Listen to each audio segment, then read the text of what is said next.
del GS Quanti che schiera 3 atleti.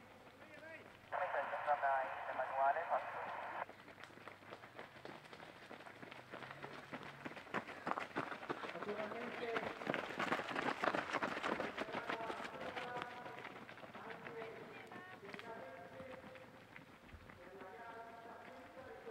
Leo!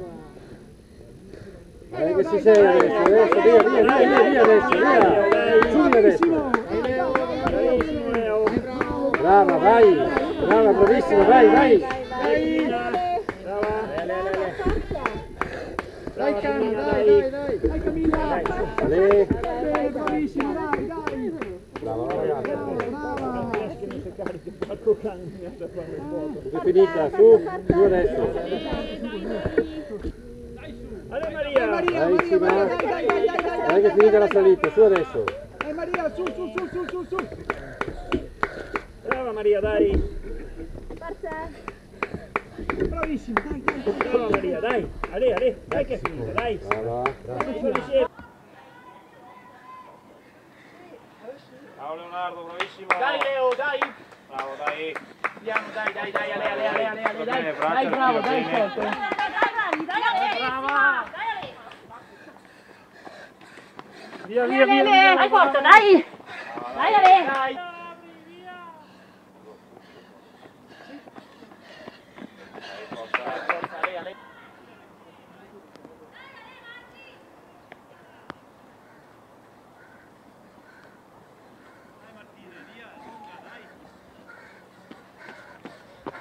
Dai Maria, dai andiamo, dai tranquilla, dai, Ale.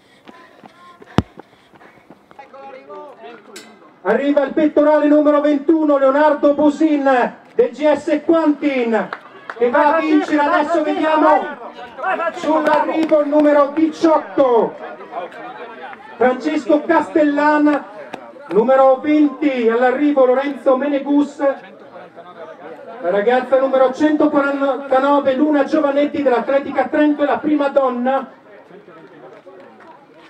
e la numero 129 Michela Fontana dell'Essena Valchese, la seconda classificata.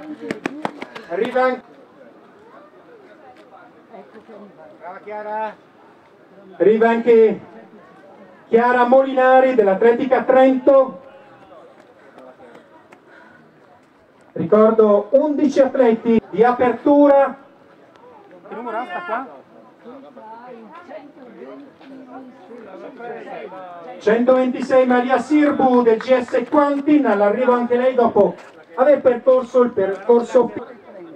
Arriva adesso Martina Capitani dell'Atletica Alta Valtellina, anche lei conclude la sua gara.